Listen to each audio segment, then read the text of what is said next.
today I'm gonna continue reading a book. So last time I suppose I left it at the page 191, I think. Bro, I don't know, bro. Probably. Maybe.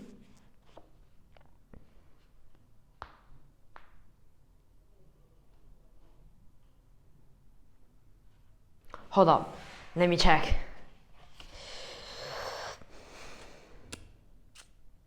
Okay, so 191. So the innocent man stood bewildered, a cigarette burning in his hand.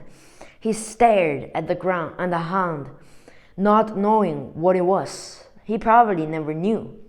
He glanced up at the sky and the wailing sirens. The cameras rushed down. The hound leapt up into the air with a rhythm and a sense of timing that was incredibly beautiful. Its needle shot out. It was suspended for a moment in their gaze, as if to give the vast audience time to appreciate everything. The raw look of the victim's face, the empty street, the still animal, a bullet nosing the target. "Montag, don't move," said a voice from the sky. The camera fell upon the victim, even as did the hound. Both reached him simultaneously. The victim was seized by hound and cameras in a great spidering, clenching grip. He screamed. Blackout, silence, darkness. Montag cried out in the silence and turned away. Silence.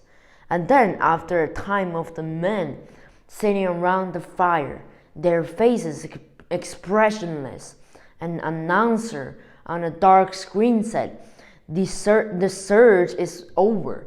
Montag is dead. A crime against society has been avenged. A darkness. We now take you to the sky room of the Hotel Lux for a half hour just before dawn. A program of Granger. Turn it off. They didn't know the man's face in focus. Did you notice? Even your best friends couldn't tell if it was you. They scrambled just enough to let the imagination take over. "Hell," he whispered. "Hell." Montag said nothing, but now, looking back, sat with his eyes fixed on the blank screen, trembling.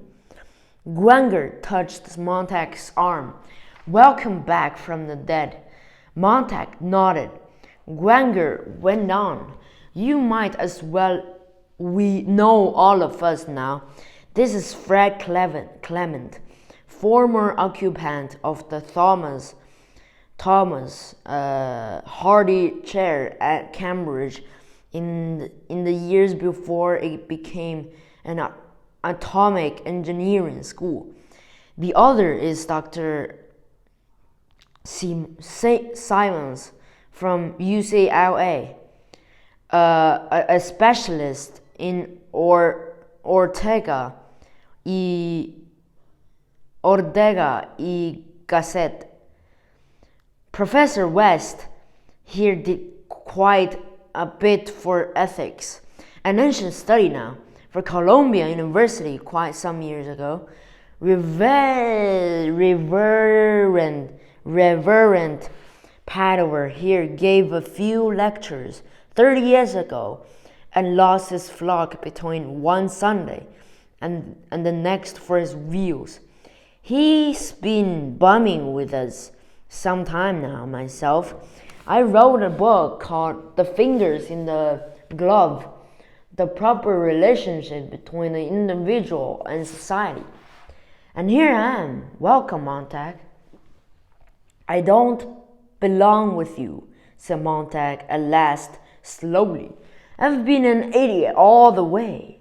We're used to that. We all made to right kind of mistakes, or we wouldn't be here. When we were separated individuals, all we had was rage. I struck a fireman when he came to burn my library years ago. I've been running ever since. You want to join us, Montag? Yes. What have you to offer? Nothing. I thought I had part of the book of Ecclesiastes.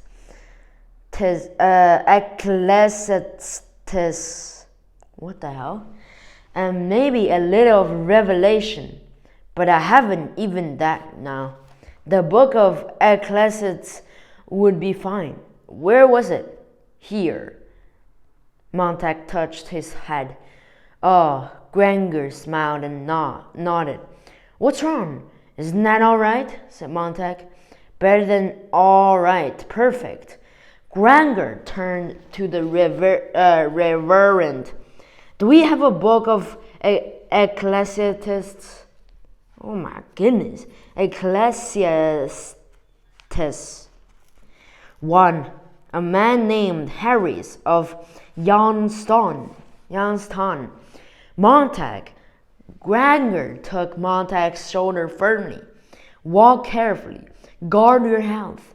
If anything should happen to Harris, you are the book of Ecclesiastes. See how important you are become in the last minutes. But I've forgotten. No, nothing is ever lost. We have way to shake down your clinkers for you, but I've tried to remember. Don't try. It will come when we need it. All of us have photographic memories, but spend a lifetime learning how to block off the things that are really in there. Simons here has worked on it for 20 years, and now we've got the method down to where we can recall anything that been read once. Would you like someday, Montag, read Plato's Republic? Of course, I'm Plato's Republic. Like to read Marcus Aurelius? Mr. Simons is Marcus. How do you do? Said Mr. Simons. Hello, said Montag. I want you to meet Jonathan Swift, the author of that evil political book, Gulliver's Travels. And this other fellow is Charles Darwin, and this one is Schopenhauer, and this one is Einstein, and this one here at my elbow is Mr. Albert Schweitzer, a very kind philosopher indeed. Here we all are, Montag, Aristophanes and Mahatma Gandhi and Gautama Buddha and Confucius and Thomas Love Peacock and Thomas Jefferson and Mr. Lincoln, if you please. We are also Matthew, Mark, Luke, and John. Everyone loved quietly. It can't be, said Montag. It is, replied Granger, smiling. We're books burners, too. We read the books and burnt them, afraid they'd be found. Microfilming, they didn't pay off. We were always traveling. We didn't want to bury the film and come back later. Always the chance of discovery. Better to keep it in the old heads, where no one can see it or suspect it, where all bits and pieces of history and literature and international law, Baron Tom Paine, Machiavelli or Christ. It's here, and the hour is late, and the wars begun, and we are out here, and the city is there, all wrapped up in its own coat of 1,000 colors. What do you think, Montag? I think I was blind trying to do things my way, planting books in firemen's houses and sending in alarms. You did what you had to do, carried out on a national scale. It might have worked beautifully, but our way is simpler and we think better. All we want to do is keep the knowledge we think we will need intact and safe. We're not out to incite or anger anyone yet. For if we are destroyed, the knowledge is dead, perhaps for good. We are model citizens in our own special way. We walk the old tracks. We lie in the hills at night, and the city people let us be. We're stopped and searched occasionally, but there's nothing on our persons to incriminate us. The organization is flexible, very loose, and fragmentary. Some of us have had plastic surgery on our faces and fingerprints. Right now, we have a horrible job. We're waiting for the war to begin and as quickly end. It's not pleasant, but then we're not in control. We're the odd minority crying in the wilderness. When the war's over, perhaps we can be of some use in the world. Do you really think they'll listen then? If not, we'll just have to wait. We'll pass the books on to our children by word of mouth, and let our children wait. In turn, on the other people, a lot will be lost that way, of course, but you can't make people listen. They have to come round their time, wondering what happened and why the world blew up under them. It can't last. How many of you are there? Thousands on the roads, the abandoned rail tracks. Tonight, bombs on the outside, libraries inside. It wasn't planned. At first, each man had a book he wanted to remember, and did. Then, over a period of 20 years or so, we met each other, traveling, and got the loose network together and set out a plan. The most important single thing we had to pound into ourselves was that we were not important. We mustn't be pedant. We were not to feel superior to anyone else in the world. We're nothing more than dust jacket for books, of no significance otherwise. Some of us live in small towns. Chapter 1 of Thoreau's Walden in Green River. Chapter 2 in Willow Farm, Maine. Why, there's one town in Maryland, only 27 people. No bumblebee ever touched that town. It's the complete essays of a man named Bertrand Russell. Pick up that town almost and flick the pages. So many pages to a person. And when the war's over, someday, some year, the books can be written again. The people will be called in one by one to recite what they know, and will set it up in type until another dark age, when we might have to do the whole damn thing over again. But that's wonderful thing about man.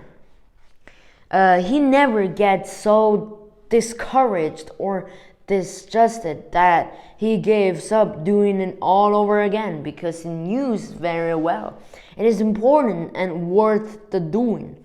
What do we do tonight? Asked Montag. Wait, said Granger, and moved downstream a little way, just in case. He began throwing dust and dirt on the fire. The other men helped, and Montag helped, and there in the wilderness, the men all moved their hands, putting on the fire together. They stood by the river in the straight starlight. Montag saw the luminous trail of his waterproof 5 o'clock in the morning. Another year ticked by in a single hour, and down waiting beyond the far bank of the river. Why do you trust me? Said Montag. A man moved in the darkness.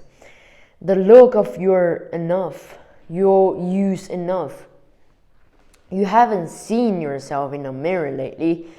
Beyond that, the city has never cared so much about us to bother with an elaborate chase like this to find us. A few crackpots with verses in their heads can't touch them, and they know it, and we know it. Everyone knows it, so long as the vast population doesn't wander about quoting the Magna Carta and the Constitution. It's all right. The firemen were enough to check that. Now and listen. No, the cities don't bother us, and you look like hell. Okay, so that's for today, and the next time I'm gonna continue from 198. So, okay, if you like my video, if you like my reading, please consider subscribing, and I'll see you guys in the next video. Peace.